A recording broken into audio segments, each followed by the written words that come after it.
Lietuvos, maldininkas, Lietuvai.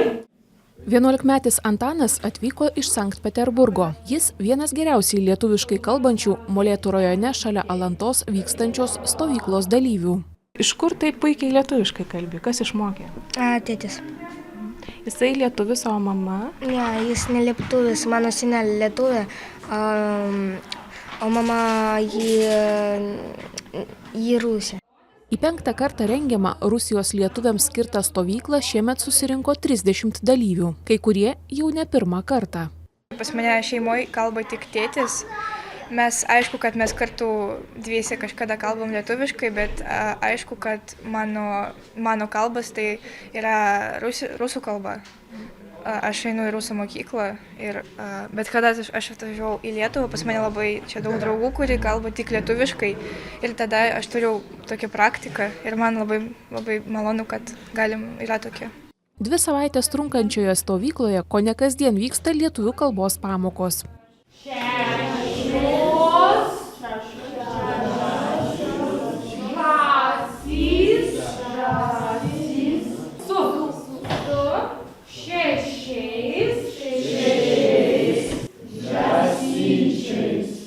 Sunkiausia lietuvių kalbos kirčiavimas. Ne taip pasakai ir žodis keičia reikšmę. Brūkšneliai virš, brūkšneliai po, tai sunku atsiminti.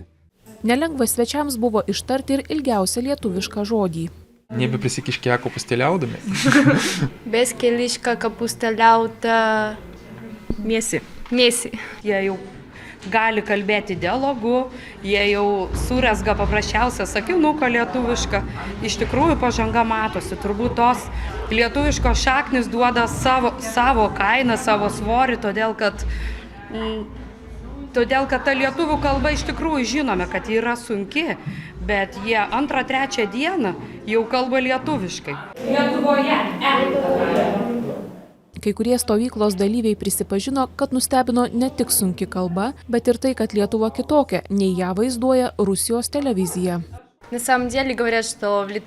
Kalbama, kad Lietuvoje blogai elgiamasi su rusais. Kai čia atvažiavau, žmonės pasirodė labai geranoriški, mus šiltai priėmė, džiaugiasi, sveikinosi, emocijos tik teigiamos. Aš per mūsų televiziją žiūriu vieną, čia atvažiuoju, kalbu su žmonėmis, sako kitą. Tarkim dėl Ukrainos. Pas mus sako, mūsų ten nėra, mes tik padedam Luhanskui, Donetskui. Čia kalba, kad Rusijos federacija ten su savo armija įsiveržė, finansuoja. Kai kurie stovyklos dalyviai planuoja kraustytis gyventi į Lietuvą. Mano senelis buvo tremtinys. Kai jam buvo 18 metų, ištrėmė į Kazachstaną Karagandą. Aš jo anūkas.